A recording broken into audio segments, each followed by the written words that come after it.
Hello, everyone. Welcome back to Dropped Frames. It's a brand new week. Zeke is out. He's with his, where did he go? Cody's at his wife's in-laws house? Is that? I think wife's sisters. Wife's sisters. Okay. We'll hear about it all. Sisters, in-laws, cousins, second, twice removed. It's all the same in Montana. Yes. Yeah, that's how it, or wait, he's in Colorado. Well, whatever. Same difference. Same difference. It's all the same wherever he is. That's exactly true. He'll be back next week for our God of War spoiler cast. That will probably just be the three of us. I might find a fourth and talk some God of War spoilers, but that's next week. This week, filling in for him, we got GoldenBoy. How's it going, man?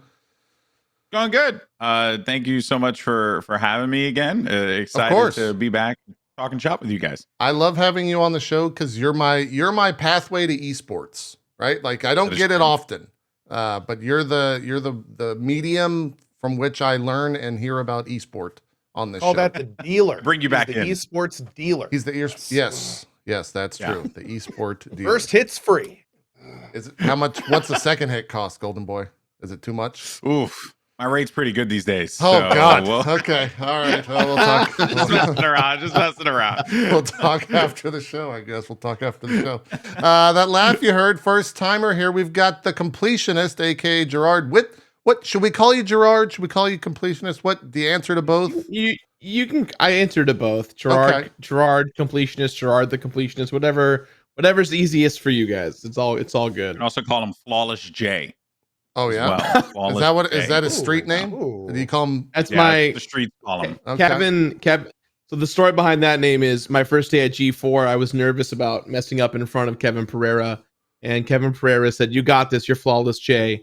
And then I was like, "All right, yes sir."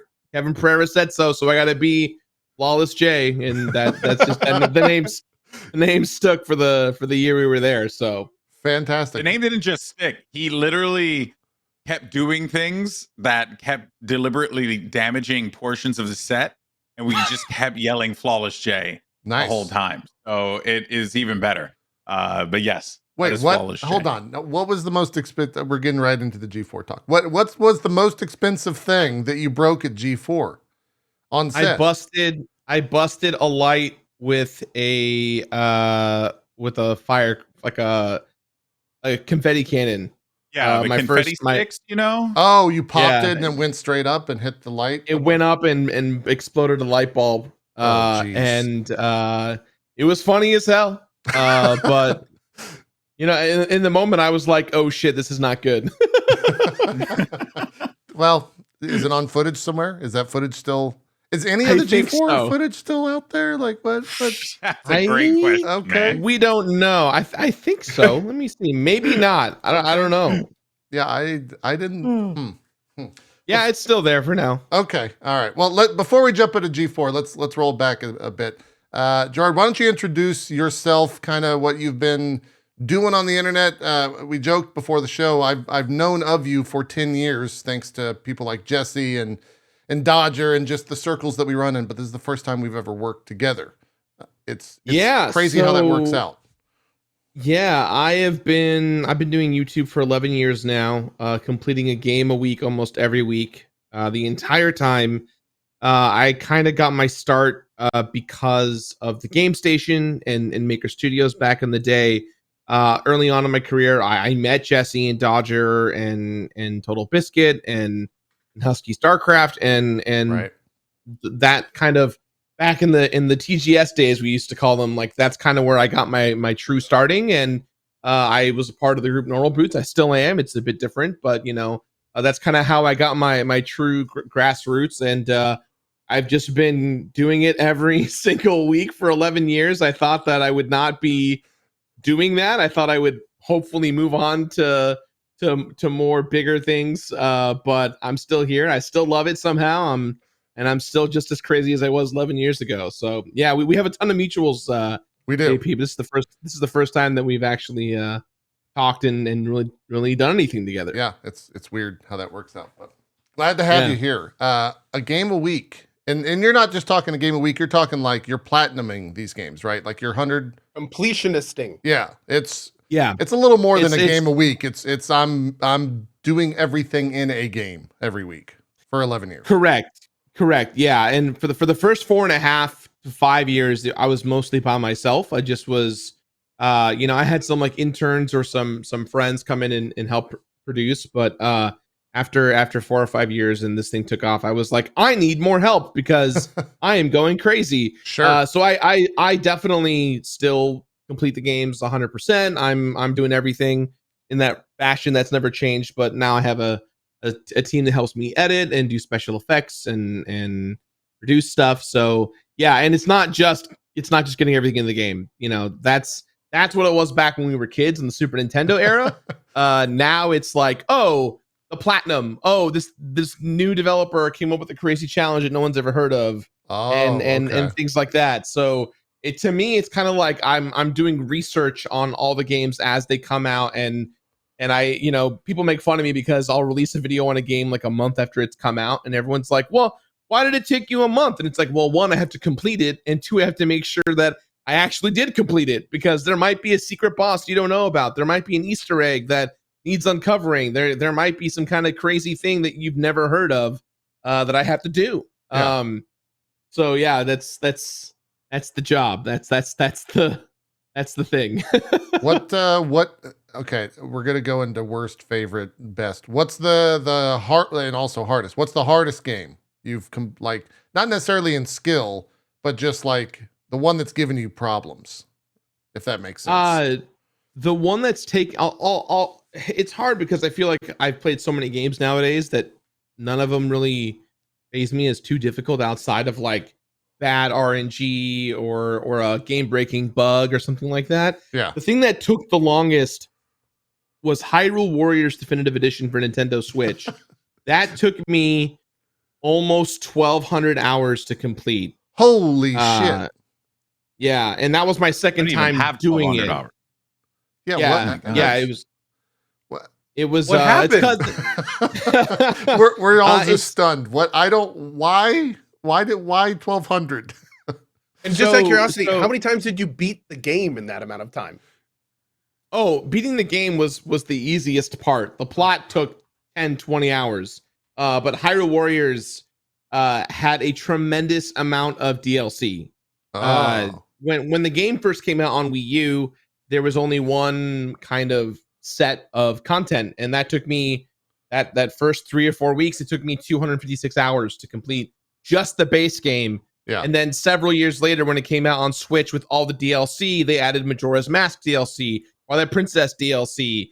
I think they added Skyward Sword DLC. They basically added DLC for every major 3D Zelda game and almost every major 2D Zelda game, including some of the Game Boy and 3DS titles. So, that includes unlocking all the characters, doing all the challenges, and then post game wise, when they were kind of wrapping things up, they added a ton of challenges. And the challenges, there was 3 challenge categories.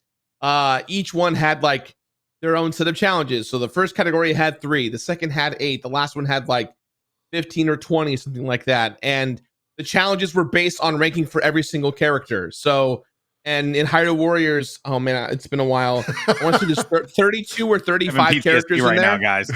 Yeah, I feel like I'm down. I feel like I'm looking at a spreadsheet, but hearing it like I'm just seeing Excel pop up in my brain as you continue to talk. That You know what I was thinking? Like, can you imagine, right? Like, there's a kid out there really stoked about this game, right? Sees it pop up on Twitter. It's like, Hyrule Warriors is coming to the Nintendo Switch. He's like, oh my God. And then Jirard, same time on his phone looking at him, he's like, oh, damn it. I don't want to do it again.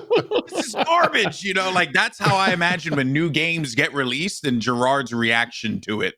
Typically, we've watched game releases before the whole time, and he would always be like, "Well, I guess that's another game I have to complete." Yeah, so play that one, and I got to redo it again. I have to ask.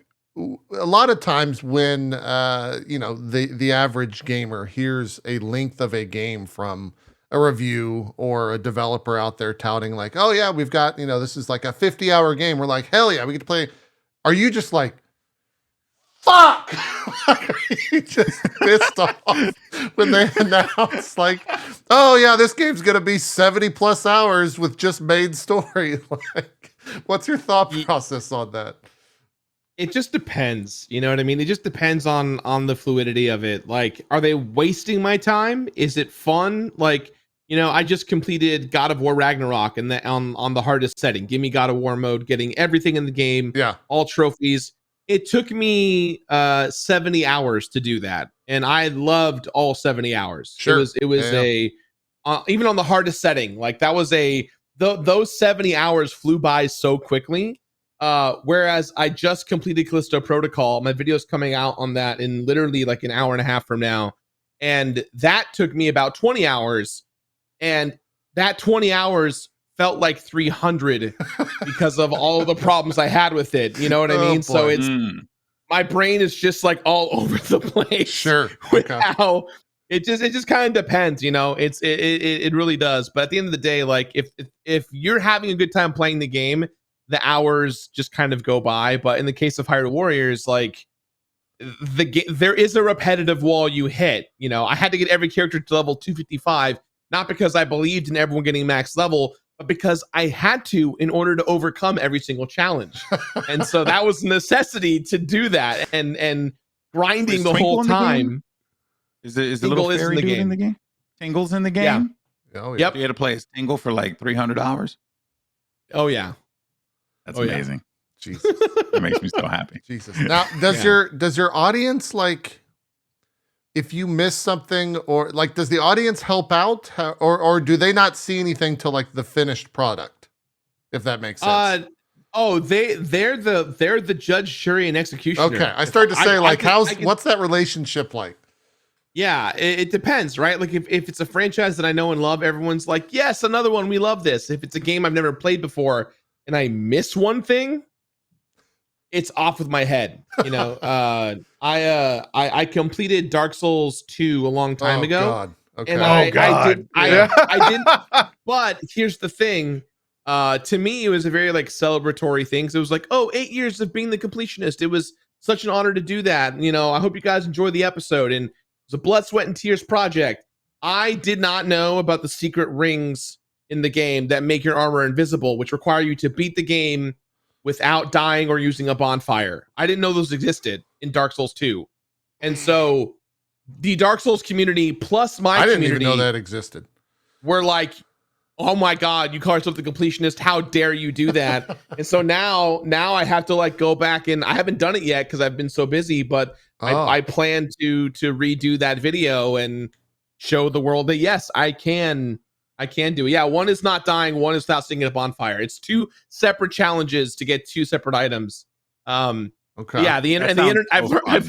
I've learned the internet never forgets. So it's Jirard's a cool guy and all, but he didn't do this one thing. And but he didn't finish Dark Souls 2. Yeah, out of the 400 plus games I've done, you didn't do this one thing in a handful of titles. So it's definitely I don't even know why he's here. Is it kind of like the American thing in South Park, where it's, I thought you were the completionist? Like, yeah, yep. Maybe you should change the name of your YouTube channel, huh? Yeah. Call yourself the completionist. The 99.99 guy. Yeah. So is it safe to say that Dark Souls 2 then is kind of the golden one, the one that got the one you're chasing forever, at least at this point? Not particularly, because I know the game well and I'm not worried about it. I just have to do it. I just have to do it and dedicate the time. As you guys know, during holiday seasons and really all year long with new games and news and stuff. And obviously the new job that I did have for almost 2 years, I had to, I can only do so much, right? I had to, when I complete Super Nintendo games and N64 games and PlayStation games, everyone's like, hey, these are cool. I love these when I was a kid, but like, why aren't you playing the new Yakuza? Why aren't you playing the new Hollow Knight game or Silk Song or whatever it is, right? It's one of those things where people expect me, hey, cool, I'm glad you're doing one for you, but when you're done flapping around with Mario, can you get back to doing a one hit no challenge mode? It's always that kind of thing. So yeah. Do you remember, I think every like creator has that moment where something went well with a video or a stream went well, or they hit some sort of milestone within kind of their journey to where it became all right, this is it. This is what I'm going to do. Do you have that moment solidified in something that you could speak about? Or is it more just like I kept chugging along and eventually stuff started to stick and we just kept chugging?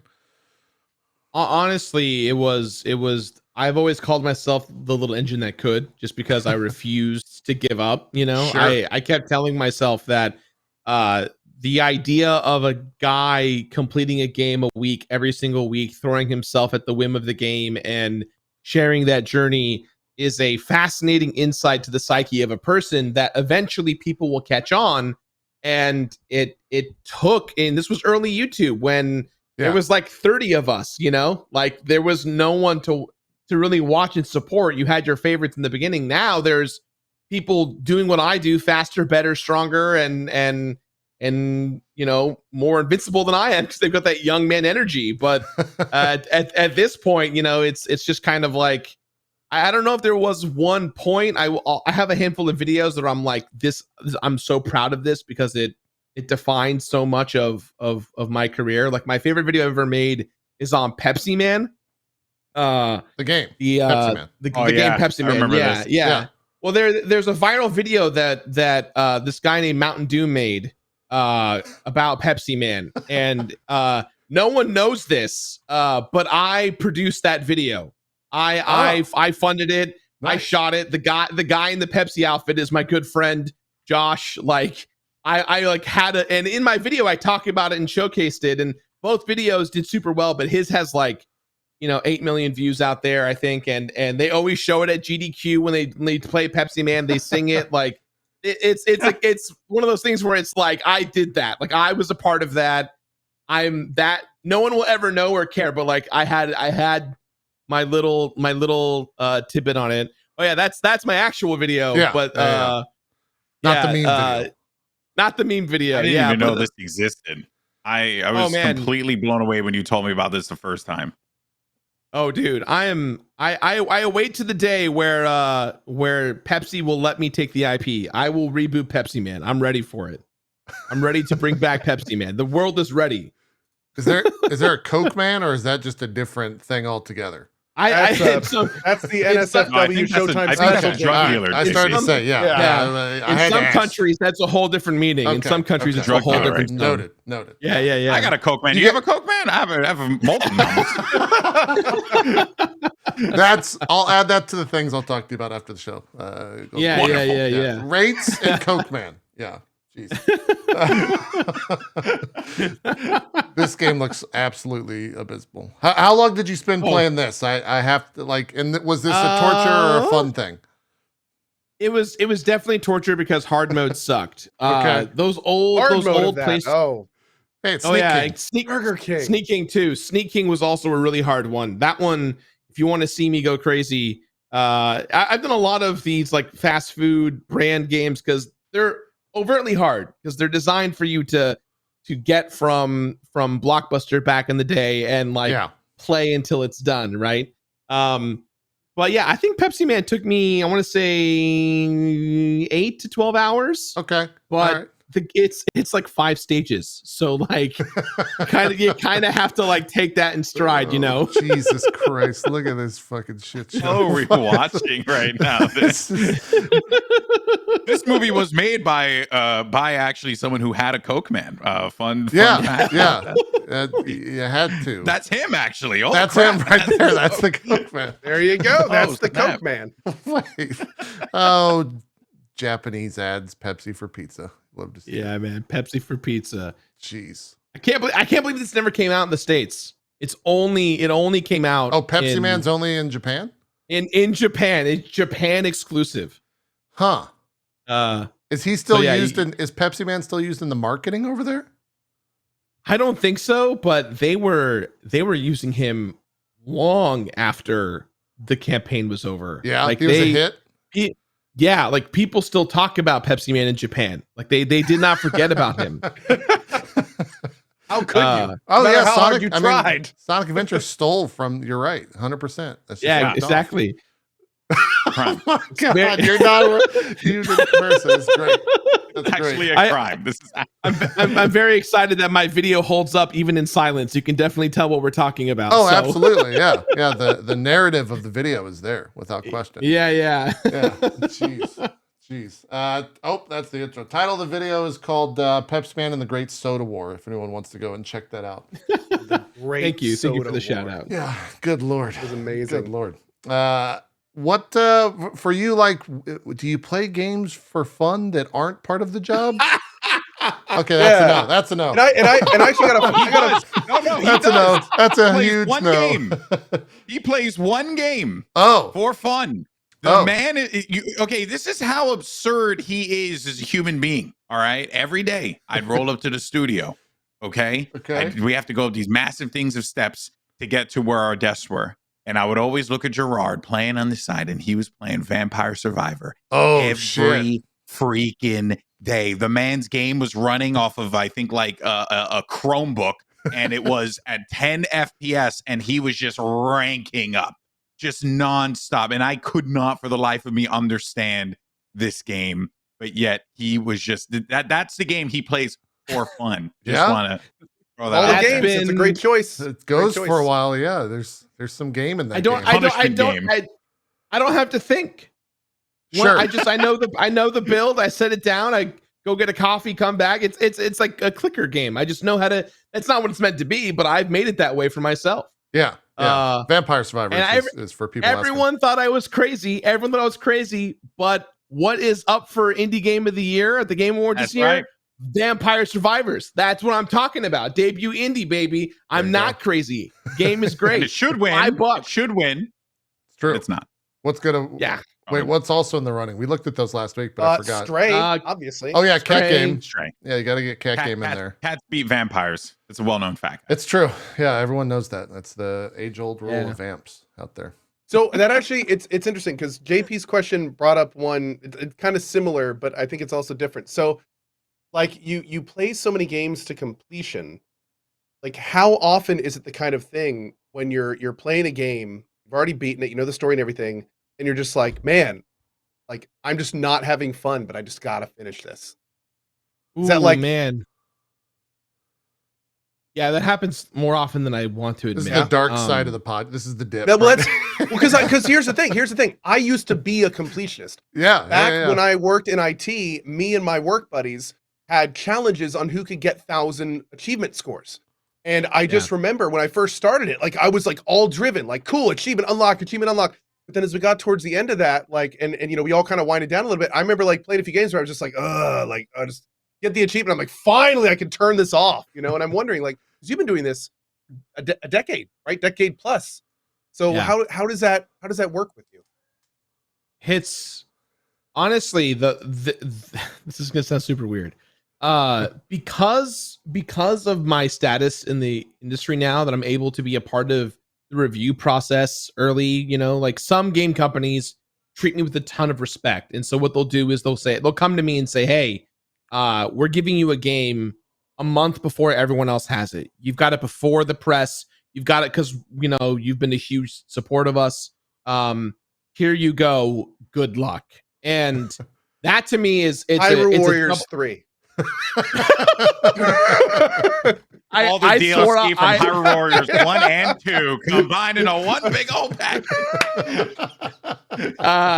No, they like, for instance, I think it was back in the day when I'm still close to Nintendo, but Nintendo used to, in the Wii U era, when no one was covering games, Nintendo would come to me a month in advance and say, here's the game.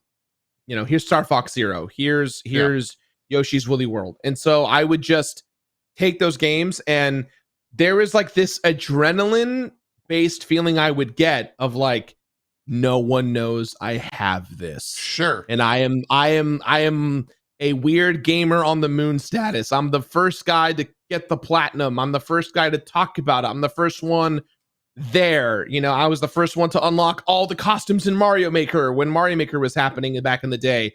And that was really exciting and thrilling. And then I realized that the more I got hyped about it and like started posting online about it, that people would just take it and not credit me and do that. And it bummed me out on that front. But more importantly, I was like, oh, this was such a fun thing. And then you hit those moments of, oh, there's a game-breaking bug. There is that one achievement or that one trophy that I can't get because the game is not done and it's not patched out. And the developers are struggling to get day one patches ready before the press. And then you have this duality issue of like, well, I feel bad for the developers that their game is not completable at this time, but my job is to complete the game. So I have to do as much as I can. And that's such a hard thing when everyone's looking at you, you know, like I talked about Days Gone. I loved Days Gone. Everyone hated Days Gone. I loved Days Gone. Co's you're in good company. Dude, Co's a giant Days Gone fan.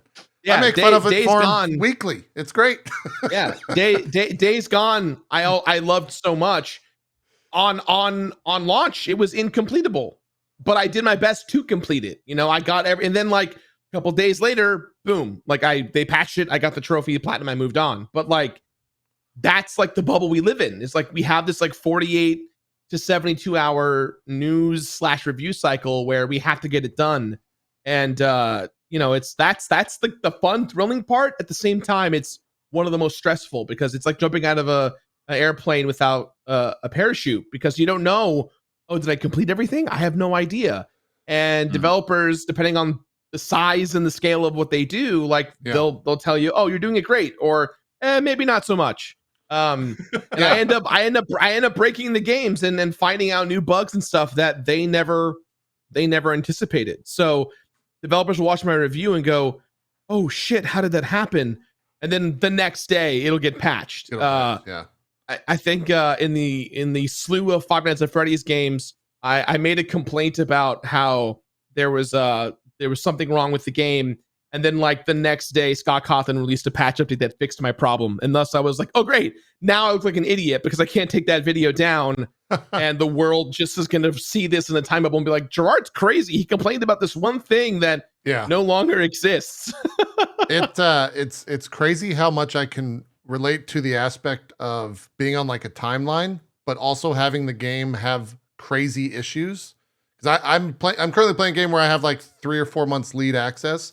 But the game has crazy issues at the moment. So it's playable, but it's kind of unplayable at the same time. But I have to play it so I can give feedback on this thing.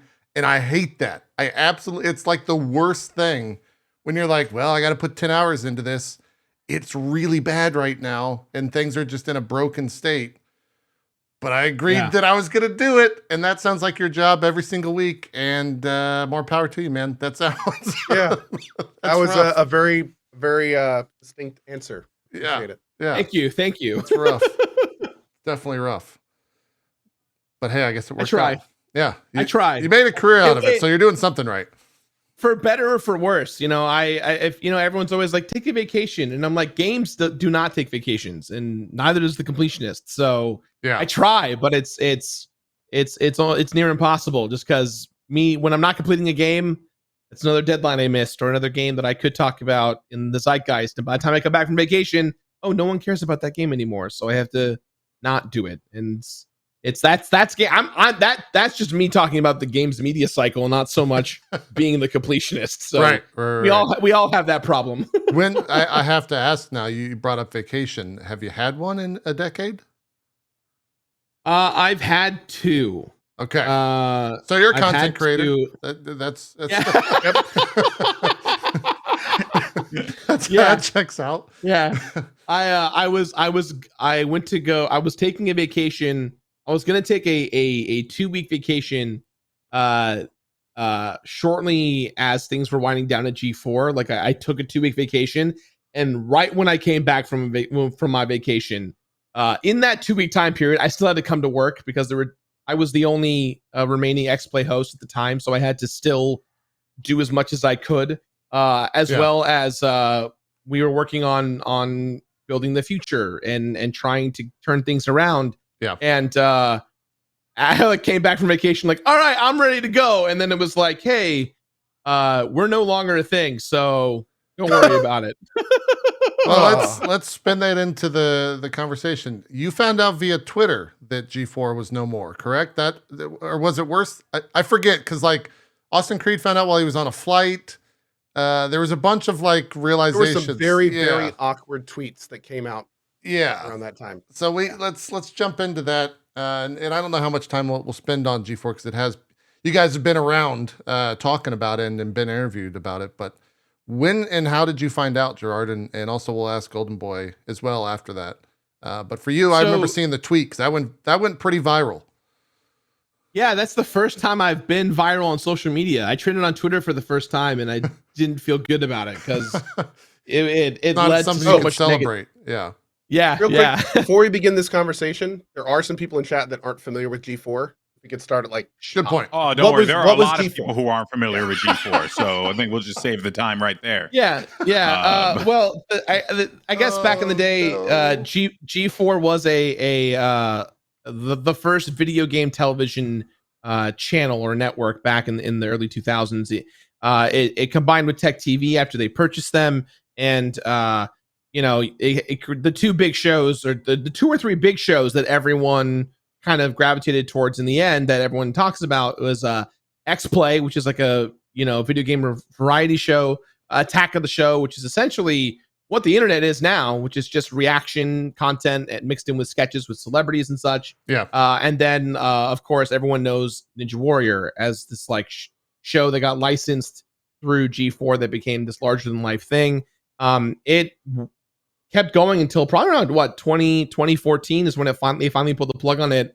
And then during the pandemic in 2020, they announced that the reboot was coming back. They were trying to build a more modern influencer-led version of G4. And then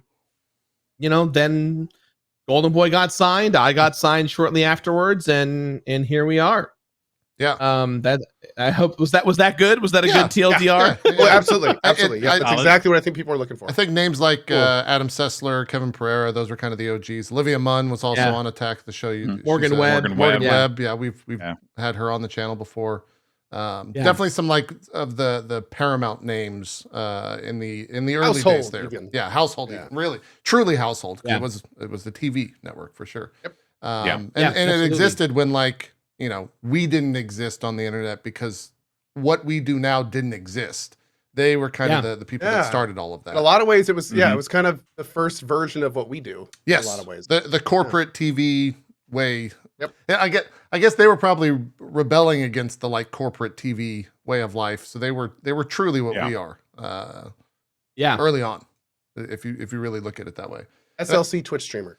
There you go. Yes, that's correct. So let's kind of roll back then before we talk about the death. I imagine both of you getting that call, or at least saying, because did you both have to go and like interview for it, or did you get the call? What was the process? Why don't you go first, GB? I can say mine. No, mine was pretty straightforward. So the guy who owned the Philadelphia Fusion, which is the Overwatch League team. Yeah. He approached me at BlizzCon 2018. Okay. Because I had just done, in my opinion, what was one of the best esports deaths we've ever done in Overwatch League. It was myself, Brent, Sideshow, and Reinforce. I think I was there for that. And we were it was just comedy off the wall. It was nuts. It was so good. Those guys had a future with the Overwatch League, whereas I knew that I was like on the way out. So they were so he approached me and was like, hey, we're launching like this network. And at that time he didn't say G4. He was like, we're gonna launch this like network, and we would really like for you to be a part of it. It was like, yeah, sure. So, kind of, it was just, I'm always interested in hearing people out. And then he like his team synced up with my manager, and then they just kept talking. And like throughout the year, this continuously, was like a thing that was like looming in the background. It was like on top of all the other things I was doing, this was something that was like supposedly on the horizon, could maybe sort of happen. And then COVID hit, and that we was supposed to launch during 2020 or 2021 or something like that. And then COVID hit, and then that got severely delayed. And then the negotiations got really delayed. And then it was basically just like, I didn't even know that they were auditioning people. I had no clue into that.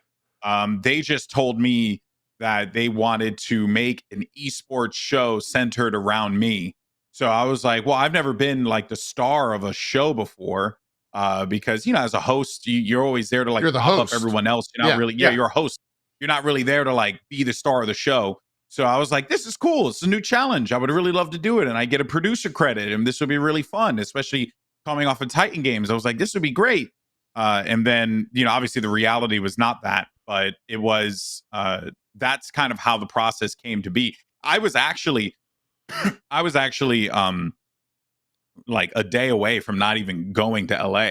We were like packing our bags, and you're talking about moving to LA. Yeah, I was in Brooklyn, and then me and my wife were packing our boxes and stuff, and then I get a phone call, and then they're like, yo, they're talking about not even like doing anything with esports. And I was like, well, then why the hell am I doing this? This doesn't make any sense. And then I like all these executives got into a call because I was like ready to back out. And then they were like, trust me, everything's going to be okay. Don't worry about it. Just come to LA and you'll see everything's going to be fine. And 2 weeks later, those guys got fired. But beyond that, though, oh my God, I met a lot of great people. And I met Jirard through that process. So it really wasn't like the worst thing in the world, but it was still like a lot of promises that were made that certainly were not kept. But a lot of us stuck around because of our love and our passion for G4. Like G4 is the reason why GoldenBoy exists. Like I watched that in professional wrestling, like Attack the Show and X-Play and WWF. That was like my childhood. And so like to be a part of it was really special, especially working with Kevin Pereira and Adam Sessler. And then obviously like Jirard and Avali and Frost and the rest of the crew. Like, they were all wonderful folks to like get to know. So yeah. And that ultimately is, and I didn't mention Gina. I should have mentioned Gina before she you're gonna get me a horse in the mail. But yeah, so it was a great experience, but that was basically how it came about for myself. Yeah. Jirard, while GoldenBoy was explaining it, you did like a casting call, if I recall correctly. Is that, didn't they put something out on Twitter? Well, kind of. So when the announcement happened where we never stopped playing, and there's that viral campaign that G4's coming back, I worked at Best Buy retail for 5 years of my life, and how I sold games at Best Buy was based entirely on X-Play and Attack of the Show. And nice. Like I was obsessed with it. It like defined me as a young adult. And when I made The Completionist, I very much borrowed a lot of the foundations of my brand and identity around like what I got from X-Play and things like pure ownage and other early YouTube content stuff. And so for me, when I saw that announcement about G4 coming back, I thought it was the bat signal telling me to come home. Like I thought, oh wow, this thing gave me such a bright future and such great motivation that like I should try and reach out to that. And at the time, I had just signed with a brand new agent, and my agent knew the casting directors over at the new G4. And so he was like, hey, do you want an audition? And I said, is that a thing? Can I just get an audition? And he was like, I can try. And so 2 or 3 months later, I got an email that was like, hey, your name came up in a conversation. Do you want to audition? I said, absolutely, I would love to. And so I had that audition with a casting agency, and I didn't want to be rude, but the casting agency guy did not know what a video game was. I could easily tell, and I had to like navigate through those waters. It wasn't bad. They just were like, they were asking very traditional acting and host questions, which was great because, I know how to do that too. I grew up, I double majored in theater and film. And so becoming an actor, producer, host, director, writer has always been my dream. And I've been on the stage my whole life growing up. So this was not new to me. So one interview turned into 2, turned into 9. I had 9 separate interviews. Shit. 9 interviews. Be a part of G4. Yeah. It whether it was an interview or it was an audition, whether it was like, hey, I had my great one, and it was like the first one was with the casting agency. The second one was with the team that I worked with at G4, Michael Leffler and Shaw. And Megan Lutz as well. Oh no, it was Mike Shaw. Yeah. Megan wasn't there yet. And so it was like, yeah, and they were like, great, we'd love to work with you. And then it was like 7 more auditions that were sporadically paced out throughout the rest of the year. So throughout 2020, it was like, hey, we loved this, but we want to see if you can do a review. Can you write an original review for us and perform it? And I was like, great, no problem. I literally do that all the time. And they were like, cool. We don't know if you're comedically up to par with what we do. Can you show us a reel, or can you do something where you're funny? And I was like, well, I have like a decade and a half, of content on my YouTube. Yeah, well, whether it's on the YouTube channel or like being on other creators, like I had a huge demo, so I like showed them the demo, and they were like, great, show us where you're reading from a teleprompter. And I was like, my show was on a teleprompter, so like I just made up a copy and just did it. And so I auditioned and auditioned. Yeah. And at the end of 2020, like the week of Christmas, I got an email saying, hey, Adam Sessler wants to meet with you. Oh, wow. I was like, okay, sure. So I met with Adam, and Adam's like, hey, we're going to do this video in 2021 about like the most anticipated games. It'll be you and I together. Let's host a video and see how it goes. And I was like, great. And so I did this video, and my goal was to make Adam Sessler laugh. And if you go back and watch that video, I made him laugh quite a bit, which was good. And then afterwards, everyone was like, hey, that was amazing. You were easy to work with. We would love to talk more. And I said, great. And then 3 or 4 months went by, and I heard nothing. And I saw GoldenBoy get announced, and immediately I was like, oh, okay, they decided their casting crew. They're done. And so at the time, I had been going through some crazy health problems. I was kind of at this crossroads of like, oh, maybe I should walk away from all this and just like walk away from YouTube. Like I reached a point where I was like, I need to pivot my life. And I went and got this life-changing surgery inside my stomach. And I came out of the surgery, and my girlfriend and my brother were there, and they were like, hey, not to freak you out, but G4 called and they want you to join the team. And I literally was like, oh, that's cool. This is not real. Can you please pump the morphine? I'm going back to sleep. And so I took a shot of morphine, went right back to bed, woke up a couple hours later, and they were like, no, the offer's real. They want to work with you. And at first they were like, we want you to be a correspondent 1 day a week. And after a while I was like, nah, man, like I can't just do 1 day a week. Like if you want me to be on the team, like I'm gonna be on the team. And so I kept pushing with my agent, like, give me a couple more days, and by the end it was like I was there full time. And I showed up, and very quickly, and GoldenBoy can kind of vouch for this, very quickly I learned that if we had to like drop all the hosts and talent that was kind of scattered, it was like everyone was stacked on Attack of the Show, and then there was me on X-Play. So like they hadn't really planned out the X-Play initiative yet. It was just me and Adam Sessler. And so for months I was advocating to hire more hosts, to bring in more people, and that's when they hired the Black Okage, and then eventually Frost joined the team, and that's kind of where it went from there. But the reason why I didn't go through that process was just because it was esports. So they had no one else. GoldenBoy was set for a particular set of you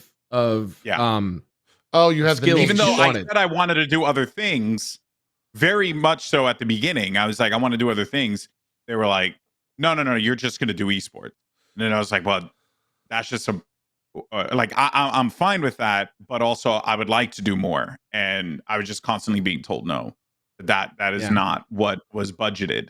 So I was isolated within the esports budget, which that was honestly just a disaster from Jump Street, because we all tried very hard to do esports content on TV. But we couldn't do it because we didn't have the rights to any of the esports content. So we had an esports show where we couldn't show esports. So our show Boosted, which was supposed to be kind of like the introductory point for anyone who wants to get into esports, we couldn't show them a game without and we never got that issue resolved in the 15 episodes that we did. We never got that issue resolved of like, hey, can we like approach, even though we were talking to Riot Games, we had conversations with ESL, we had a partnership with ESL, we couldn't show their content on TV. So like the only time you could show Counter-Strike content through ESL was through the a specialized show made for that called the hell was the name of the freaking show? Jesus Christ.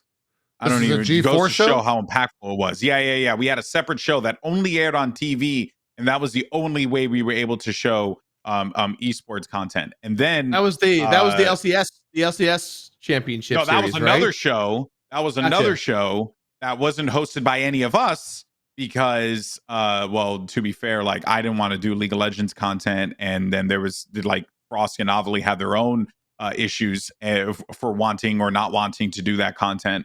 And then that was the only way we were able to show League of Legends. We showed an Overwatch League clip that I was in for 10 seconds, and we had to take the whole video down.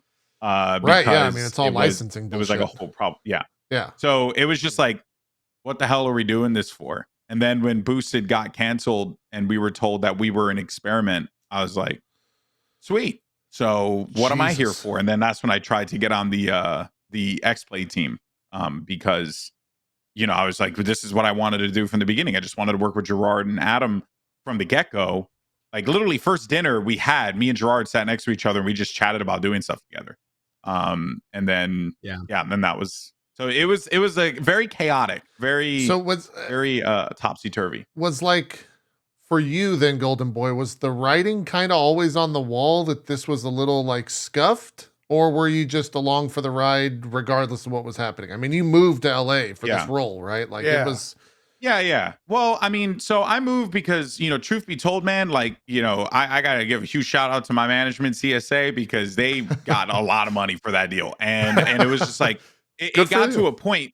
Well, here's what happened. We were the whole time we were talking, and I was just saying no. I was like, I'm not moving to LA. If you want me, I could do the thing that Jirard was saying. I can come in one time a week. We could do some correspondence. We could do some online stuff. Like, I'm totally down to do that. They kept saying one way or another, we're going to get you out here. And it just kept going. So the number, the old just TV executive, get him out here. And it just kept going up to the point where it was like, my wife looked at me. She's like, hey, we're two brown kids from the hood. We got to take this. And I was just like, you know what? I think maybe we might. And then that's when we started, you know, really entertaining the idea of getting out there. But like, you know, I knew that wasn't sustainable long term. So me and her always had this idea that it'd be like a year or two max in LA. Because even if G4 lived on, I knew that I didn't want to stay out in LA longer than that because I want to have a family and we want to do that in the East Coast.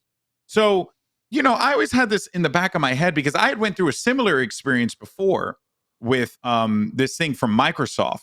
Basically, Microsoft, it's a thing that not a lot of people know about, but this actually happened. And it's Mixer.com, right? Like that's what we're this was Mixer was a streaming service. That was a streaming service. This predates Mixer, okay, when they were Beam. Oh, right? Yeah, Beam.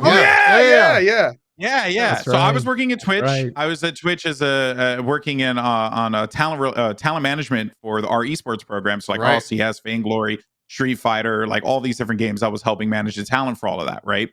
I get this crazy ass offer to host a show on Xbox Live that will be created out of the Microsoft flagship store in Fifth Avenue. So I went through all these auditions. Wild. Like just kind of like the way that Jirard said, I went through all these different auditions to do this show. And ultimately ended up getting it, but it was in New York. So I left Twitch because like Justin Wong, Kevin Lin, like all these guys at Twitch were just like, go for it, man. Like it's good pay. You know, you're not happy in San Francisco. Like, you know, I mean, I don't know many people who would be happy in San Francisco. So it was like, go ahead, you know, take the move back home.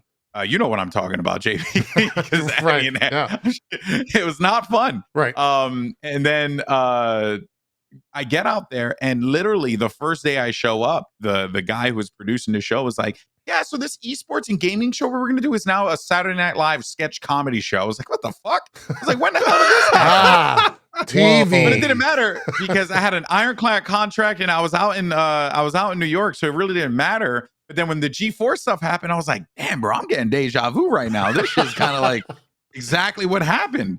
I knew, I saw the writing on the wall the moment I got there. Bro, the moment I walked through the freaking front door and I saw that we had this giant ass building, and then a gorgeous building, like, by the way. Like, you can't undersell. I should try to find a shot of that walking. And I was like, because it's insane. How much did this place cost? Found out it was north of 30 million. Yeah. I was like, there's no shot we're gonna stay alive a year. Million? Yeah. It was insane. Let me see if I can find it.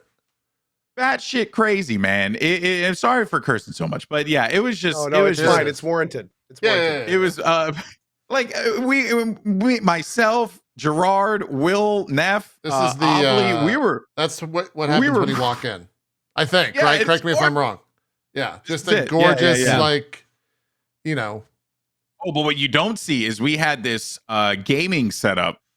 Jirard knows what I'm talking about. It was a gaming chair, and it was it one of those scorpion chair things? Yeah. Yep. Yeah. It sure was. $20,000 only used once by Gina because she was curious. It was just fucking fascinating, man. So that just sounds to me like someone was like, I need a studio. And then someone was like, all right. And then they just went out and had like a blank check and made a studio. Right? So for me, it's a bit more difficult than that because I became an executive at the company in the last few months. This is like, I kept it a secret from everyone because I didn't want anyone to know that I had any kind of insight. And and as an executive, I didn't really have authority, right? I didn't have the ability to like move the industry or move the company's sway. But what I did do is like anything that was problematic or an issue or whatever, I would go to the people who needed to know and said, hey, you need to know this is a problem. You need to know this is an issue. And so I was kind of like a secret narc in a way, but in a way where it was meant for us to to turn things around, because there was a lot of decisions that were made willy-nilly or stuff that was made before we even showed up. Some of the bigger high cost decisions were made in secrecy. Like there were people in like a medium to like kind of upper management that would make a choice that they wouldn't tell the highest of management. And so the highest of management would get the bill and go, what is this? Like, this is not what we agreed to. This is not what we signed up for. And it's like, yeah, but the decision's been made and the contract's been signed. And so there was a lot of trust being thrown around and the trust kind of being, we're Comcast, we're G4, we're going to be corporatized for a while. And it quickly changed from that, because once we saw so many of those issues kind of popping up, decisions were being made left and right. And even me being promoted to being executive was a fast decision, but it was one that I don't regret because I learned so much. And right. I learned a lot about how office politics work, even though I'm not really that kind of guy. But it was just really hard to kind of see something you love fall apart when you definitely kind of sat there and you felt the energy in the room. Every single film shoot, every production we did, everything that we did, everyone was so into it. Everyone was so hype. We gave our blood, sweat, and tears, and just we try. It was like that. I always say it's like all of us were Spider-Man on the train from Spider-Man 2, just bracing and trying our best. And in the end, it what happened, and we gave it our all. So corporate America. Yeah. Pretty much. And, there was just so much passion, right? Yeah. And the thing, what's funny is like you were talking about how we found it. Yep. It didn't look quite like that, but it looked kind of like that. Okay. It didn't have the stupid legs at the bottom. It was like more of a solid base. Someone in your chat was like, "Oh, where's it now?" And I was like, "Oh, probably in a landfill. Like, who knows? It's just $20,000 down the drain." Sounds about right. could have put that toward a camera. The thing, like we all found out, right? Like I was literally in active negotiations with them to come back because there was a stint of time where I was after you had left because of the esports show being. Well, no. So my contract had ended. Oh, right? It was like an annual, a year contract. Okay, it was a year. They had a year and an option, and in the beginning we were like, yeah, they're gonna exercise the option because I was basically like the dirty work guy, where like I was willing to kind of like just do all the random things. So if there was like a promo, like a sales thing, I was willing to do it. If there was like a seat that needed to be filled for a show, I was willing to do it, because even though G4 had a lot of problems on the managerial side of things, creatively I had learned and grown so much, like as a performer, just being surrounded by the people I was surrounded by. Like just do one show with Kasim and you learn what true improv really is. The man is he's a genius, and he's so smart, and he's so witty, and his comedic timing is absurd. It's amazing. Or take an afternoon and film a segment with Will Neff, and just the creative chops, the man's ability to just think of something on the fly and then execute on it is truly second to none. He's really Farley reincarnated from everything that I've seen. Like, he very much so. Yeah, he is. He's if Farley was just really buff, like that is what Will Neff is. I would love to have him on the show. So he's marvel to watch in all things he does. He's the best like wingman I've ever seen on Twitch for anything. Yeah, like he just makes it better. Or Avli, right? Like Avli is undoubtedly one of the funniest people I've ever interacted with, because not only does she get the humor, she gets the comedic timing, but she knows how to do the uncomfortable humor. She knows how to do the off the cuff, very in your face humor, the very loud and brash humor. So it's like you're just learning from all of these people, and it was so unbelievably incredible to be in that environment. So I was adamant on getting back there and working with the crew again, because I believed in our producers, our talent, and I knew that with changes, we actually could do something really special. Unfortunately, the clock was working against us when we didn't even know. And on top of which, it was like there were just obstacles that were made for no reason other than to just justify someone's paycheck. There were just so many obstacles. And it just didn't make any sense. So it's like when everyone tries to point to like one or two reasons why G4 failed, it didn't because of the things that people think that it was, right? Like obviously I'm talking about like, Frost's video and stuff like that. Like that genuinely was not, it was doomed before that, because and that didn't even cause a problem. It was just, there were so many problems before that moment. And then that moment happened, and then it just cascaded from there. It was just an unfortunate series of events, truly. And it really felt like we were all brought there. And not just us. There were like upper management guys. Like there's this one guy, Brian Twilliger, who I always praise to the ends of the earth, because the man was like OGG4. He fought so freaking hard to get us to where we could, where we all thought we could be. And it was just, even for him, it was like he was being set up to fail. It just sucked. And I will never understand it. I genuinely will never get it. But never doing that again. At its peak, GoldenBoy, let me help you out a little bit. I'll let you understand it. Money. Yeah, a lot of it is just money. Money. Sure. Yeah. That's it. It all comes down to money. That's it. I mean, it doesn't help when your building's just $30 million too much money. You know what I mean? Like we didn't need that space to make the things that we wanted to make. Yeah. And what's wild is I'll never forget when I talk to somebody who will eternally know more about the industry and this kind of thing ever than anyone I know.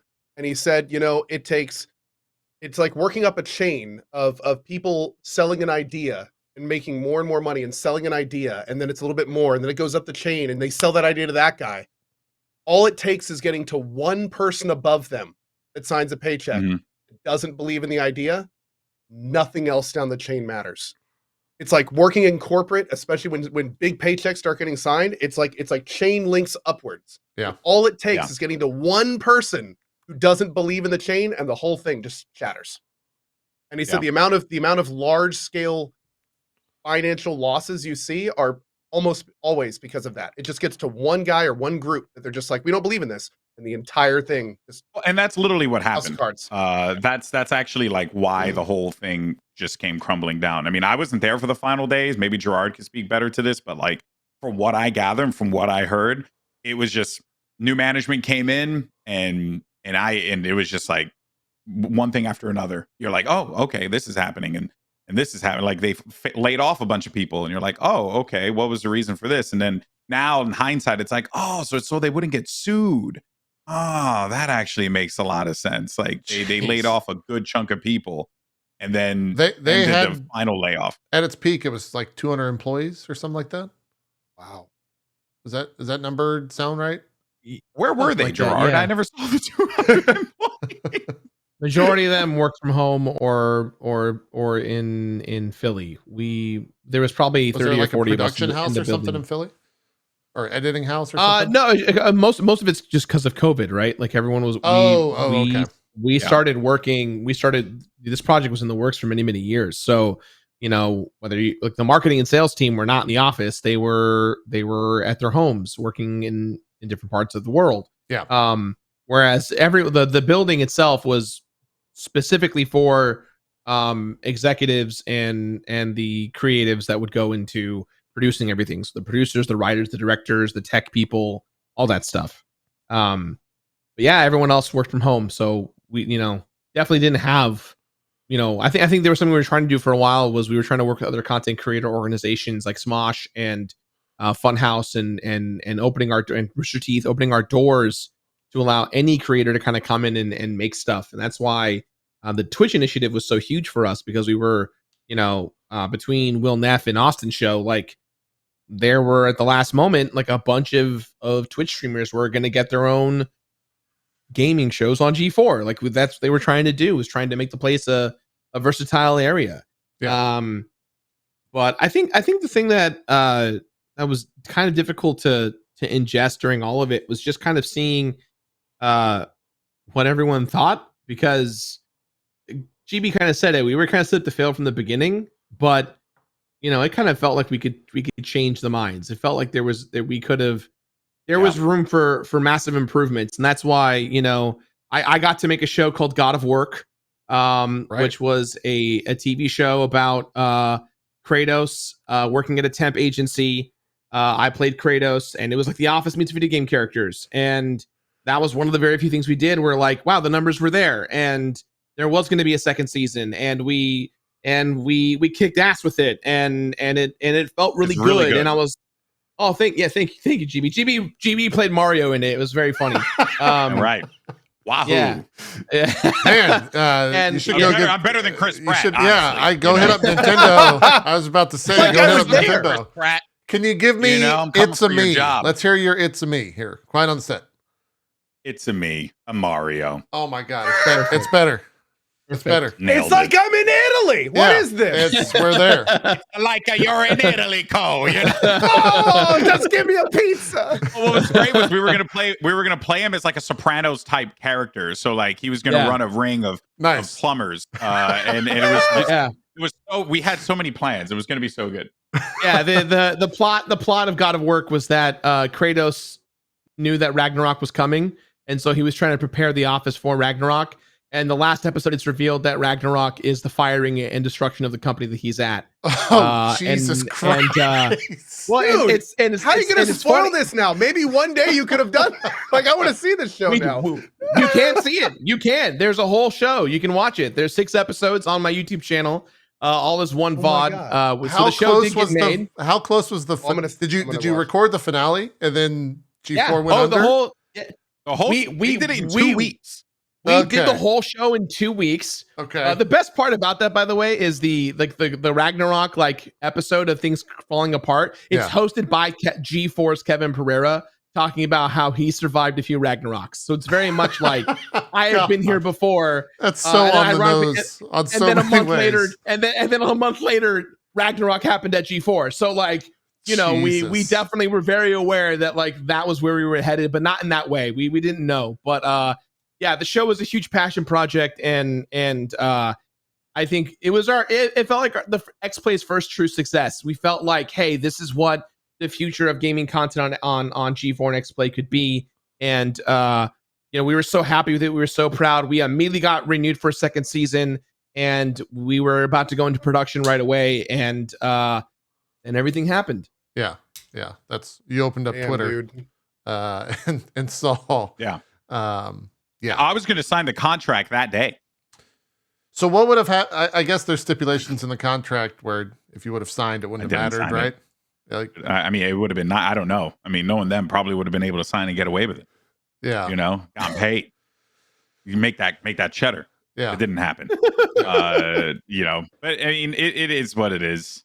It was, it just sucked. It sucked more for our colleagues who had just worked so freaking hard in just the belief of what we were making as a group. And I think that was the hardest pill to swallow, because there was like behind the camera, there were so many people who just bled for G4, in some cases literally. And it was just, you know, it was like kind of seeing them get tossed to the side was the more hurtful part, was the part that, you know, and it was cool too, because, you know, at least when it ended, we all got together as a group. Like so many of us got together, and it was like what 30-40 at a bar, and we were all just like chilling, vibing, you know. It was a real family atmosphere. So, you know, at the very least, it was a good experience for the people that we got to work with. You know, like we all bonded, I think. Yeah. And that was special. That was really special. Yeah. I think Something good came out of it. Yeah, absolutely. Met a lot of great people. Yeah. You know, I think at the end of the day, we weren't, as far as like our numbers and our success, like the run we were given was very fair. Like we could have achieved what was being set in front of us. The true issue is that everyone was changing what that goal was every day. And when you have a moving target instead of a stationary target, it becomes impossible to focus in. And so a big reason why I got promoted was because I kept kind of bullying my way to make things without telling anyone. You know, like one of the most proud moments of my career was you know, Yacht Club Games announced Mina the Hollower, and you know, their brand new game that's not Shovel Knight, and we debuted it on G4. You know, G4 was the place where we showed it, and we had, you know, 500,000 unique eyeballs on Twitch on the front page. We helped raise a bunch of money on the Kickstarter. Like we were paid, we put in this work that was like, man, like this is what G4 could be. G4 could be a place for indie games to thrive and grow and kick ass. And then, you know, God of Work, like we can make shows that are a hybrid of sketch comedy and commentary. And we were getting closer and closer to what could have been the proof in the pudding. And the reality is, like, even if we had 5 years, if we had 10 years, it would have been enough. But you can't achieve your fiscal goals in 18 months. No, like it's impossible, which is to me, this, as much as everyone says, oh, it's bad management, it's all this stuff. It was a political play way above our pay grade. Yeah. They were this to me, and I don't know anything, but if I had to do anything, if I had to say anything, there was something in the higher ecosystem at Comcast that dictated how this all went down in the final days.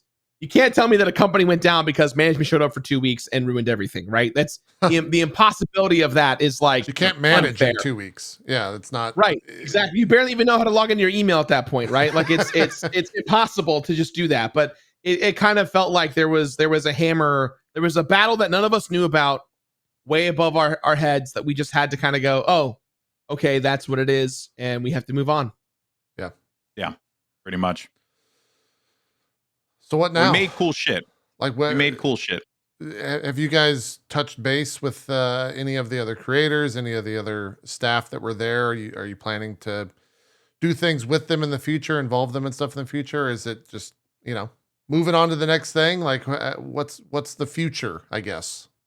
kind of an open-ended question with that for both of you. Well, I could just say Fiona, Kasim, and Case Blackwell, who played a lot of the characters on Attack of the Show, they, as well as Kevin Pereira, they've kind of continued their own thing called the Cream Team, which nice. which spun up from G4. So they're doing their own thing. Cool. And it's going pretty well. Kasim's on Twitch for the first time ever, and he's actually killing it. Yeah. It makes me very sad considering how long I've been at it. But, it's not the same thing I keep having to tell myself. And it's because he has delicious, beautiful hair. It's impossible to compare. Reason why he's so successful. Yeah. It's impossible to compare. But they're doing their thing and they're doing really well. Gina's continuing to crush it with her stuff. Black Okage Corey, he just launched his new kind of like story channel, Just Saying. That's really good. If you get a chance, check it out. It's really, really well done. So everyone's kind of like spinning out. Some keep in touch more than others. Because like what happened was after Beach House, we all had gelled so well together. And that was the other like really freaking weird thing about this experience, was that they were so dependent on us gelling together. They did no chemistry tests for a majority of us. And yet somehow, some way, the collection of us gelled together so well. People who had never met each other, who had never worked with each other. And yet, like, I knew Adam in passing, right? Like, I knew Fiona in passing. And then Avali and Frost were in League of Legends world, which is a world I never touched. And yet somehow we all managed to just create incredible on-camera chemistry together, which I thought was just, it was weird. And that's the other baffling part, because it's like you literally just lucked out on people who like each other and that want to work together and are trying to work together. And yet it just felt like it was actively being stopped at every turn. So after Beach House, we all kind of went into our own. And Beach House was like a segment of G4 before G4 launched. It was called Before G4. And we were all like doing basically the Beach House show, which was an amalgamation of Attack of the Show and X-Play. That was actually really good. People really, really enjoyed that content. And it was just weird for our viewers because the content changed every week, or where you can even find the content changed every week. Right. All in an effort to kind of like figure out what was the perfect solution. And there just isn't a perfect solution in this stuff. You just got to work on it and grind and invest your time into the various platforms. And that was just never really taken into consideration, much to Jirard's point. Like, we would have been fine after a while and listening to us, but that just never really came to fruition. But now it's like we're all kind of on our own, and some of us, are doing our own thing. Some of us have worked together and are continuing to work together. So, it's kind of a hodgepodge, really. Yeah. I do want to add real quick, just because I saw this podcast and I saw the news getting posted everywhere about this whole Batman canceling thing, and I just kind of want to put that to bed because it I don't know if you heard about this, JP or Carnage, but it was so basically there was a content creator that was interviewed for G4 that was asked a question about whether or not what would they do if they had to cancel Batman, and it just kind of like, it made them uncomfortable. They were unhappy about it. It kind of like put a bad taste in their mouth. And like, that was kind of like the point for them, that they knew that G4 wasn't going to do well. And that's why they were happy to not be involved in it. I asked all of the hosts and creators that were involved with G4. None of us got asked that question. I never even got a hint of that. If I had to guess who asked that question, it was probably that person who I interviewed with from that casting agency, who had no idea what a G4 or what a game was. Right. Like, so my mentions every single day get blown up with, well, hey, because you didn't cancel Batman, like that's why you lost your job. And it's like, no. I don't know who said what. And maybe your experience, but none of us were asked a jokey question about what would happen if we had to cancel Batman. Because in any world, it's not like the company is like, ooh, tell us your political opinion on Batman, the Caped Crusader, to get hired. Like, well, it's also a fictional character. So there is no world where anyone would ask that question in a comfortable, safe, and more importantly, real environment. where it's like, So, okay. oh yeah, that sounds great. I'm sorry, I'm just gonna ask a dumb question here. So the premise here is that what, Batman breaks the law, so he should be canceled? Like what exactly is the what is? No, none of us know. I don't even know the because yeah, it's and but the problem was, okay, so here's the harsh kind of perspective on it all, right? A lot of us at G4, a lot of the on-camera talent, were all, centrist, left-leaning, I would probably say, politically speaking. I don't want to speak for everyone, but like for the most part, but even that was just like, we just believe that people should have rights, no matter who they are. God and damn we should, I can't believe you would say that. How dare Jesus we, right? Christ, How dare we believe JP, this? did you even vet these guys? I should have done chemistry testing, I should have known. 9 months of and once I saw you post on True Social, I knew it was down the road. No, but sorry. the thing is that I'm sorry, Gary. Once that happened, a whole subsect of YouTube just latched onto us and then used us as like, the whipping boy, if you will, and just to beat on us any opportunity that they had, all because of just we came into this very clearly. Kevin Pereira was, very clear in that. He even said it in the opening video that we made. We were never going to punch down. We will always punch up. Right. And old G4 punched down a lot. Yeah. Old G4 punched down a lot because it was a different time in media. And none of us wanted to be a part of that kind of culture. And that was always going to be our goal. So I think that like a lot of the older G4 fans who came into it were expecting to see, women in bikinis, playing, doing wrestling in a Jello thing or whatever. And like, that was like, that felt like that was the thing. And then like, oftentimes like it would be me, Jirard and Creed on camera together. And then we'd all just be called diversity hires, or we were only hired because of the color of our skin, not because of the skills that we brought to the table. Like that was happening a lot in the early days. So a lot of us got really frustrated because that was just a constant thing that was happening. And obviously some of us ignored it. Some of us addressed it. But like that was the thing that was happening. So then once that was established, then here comes the attacks. Here come the people that, and it never stopped. And it was just every single day. And you can even go to Adam Sessler's Twitter right now, even though he does say some crazy Adam stuff sometimes. They attack him for no reason. Like it's he kind of has had that anti-crowd for a decade or so. I remember back when he was doing like E3 stuff with GameSpot, probably. I remember that was a big, had a target on its back, or on his back, and they never let up. Yeah. Carnage, to answer your question, I guess the person that was asked the interview question was about, would you cancel Batman if he was white and rich? That was the further question. Okay, gotcha. Which I still don't think, like in a job interview, just feels very, I don't know how. That just incredibly weird. I went around forward in a job interview. Yeah. Again, I asked everyone who got hired as a host at G4, and no one got answered that question. So to me, that probably just sounds like a shitty agency. Hollywood casting agent guy. Like that's just right. Yeah. Right. Yeah. Anyways, it's wild, man. Yeah, it's wild. Yeah. Well, we're due for a break. Is anything G4 hardly new, I feel like. It was short-lived. What can you say? Oh man. Yeah. What can you say? Someone just said someone just said, they were like, oh, GoldenBoy's doing the same thing that the critics said. And I just want to be very clear here. Critics. We saw the chat every time we went live because it was a mandated thing by the company. And they were like, to interact and read you're chat? just making things up. So we would have to see the comments people would make in the chat and be required to interact with people in chat while the shows were going on. So these were comments that we were seeing all the time. Right. So it's like, I don't give a shit to make this stuff up. This is stuff that actually like happened. Yeah. I mean, you can.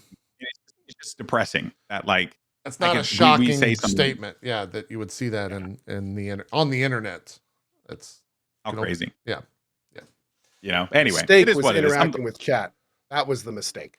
Just in any form. Yeah. That's terrible. We asked them to not put chat in front of us, and they were like, no, we have to have chat in front of us at all times. And that is not a fun thing to do when you're performing. You know, well, especially on that stage, like it's one thing, right? Like when you're a one-man show or in a room and you kind of have a monitor get dedicated. It's another thing when there's like 30 people on set and you're, you know, in a professional production, you have a jib camera there and like, oh yeah, here's a giant chat screen that you need to read because Bilbo 147 needs to get his comment read on there. Yeah. Yeah, and we had both Twitch and that Bilbo chats. man, Bilbo's an asshole, man. That guy's nefarious, notorious Bilbo. Such a prick. What a douchebag. Yeah, he keeps trying to get people both YouTube and Twitch, so it was bad. Anyway, sorry, Gerard. I didn't mean to cut you off. My bad, buddy. Shit. Oh yeah, geez. Yeah. We had both at once. The comments our moderators tried their best to moderate as much as they could, but it moved a lot real fast sometimes. And oh my god, there is a Bilbo in your chat, by the way, guys. Just letting you know. I mean, they're getting look, oh, is there Bilbo? We'll find you, Bilbo. He's vile. Keep your eye out for Bilbo. Make that shout out suspicious user monitor that person. We need to know, mods. Yeah, you know, I guess we can end on this. At the end of the day, there's a lot of great people who really cared about that place and really tried. Sure. And I think to kind of full circle this whole essence, you know, I found out that I got fired via Twitter, via Wario64, which, you know, is the best place to find deals and news on Twitter, but also apparently the greatest place to find out you lost your job. And the reason why they found out before most of us did was because the press release, or rather the letter to us, got leaked before we saw it. And so that's how we found out. Basically, to my understanding, to the team that was told they lost their jobs were then told to post the letter, and instead they sent it to the world. Yep, there it is. Yeah. And hey, there I am. Look at that. That's amazing. So yeah, you know, it's at the end of the day, it sucked. It sucks that it happened the way that it did, but I don't regret the experience I had. I got to meet GoldenBoy, one of the best in the game. Working with him was amazing. Working with almost every host was amazing. Everyone brought something new to the table, and I just say, if you like the host that you saw, continue to support them. If you like the producers that you saw and the writers that you saw and people doing stuff, like, go support them. You know, there's some talented folks who worked really hard at G4. Yeah. So Absolutely. Good stuff, man. Let's take a break. Yeah. We'll come back and talk news. There's some GoldenBoy, are you up to date on all this Smash fucking nonsense? Dude, brother. My god. Yeah, a little bit. Brother. And I say, you can take the wrestling out of me, but you can't take the wrestling. I had to go a little Hulk Hogan on that one. I like it. Oh yeah, Macho Man, brother. Excuse me. Oh yeah. Oh no, Jirard is giving me nightmares as Macho Man because we played wrestling games against one another, and this motherfucker beats me every time. And then he does this stupid cream. He 100%. Oh yeah. I was very good at WrestleMania 2000, JP. All right, and then this guy just—I don't want to get into it. I feel like Zeke somewhere is upset that he's not doing. I know, right? He's just staring at like a screen, going, "Oh yeah!" He loves it. Doing Hulk Hogan impressions. Oh yeah! All right, let's take a break. We'll come back. We'll do news. We'll talk a little bit about the most recent releases, and then we'll wrap up this week's episode of Drop Frames. We'll be right back with more right after this. We'll see you guys then.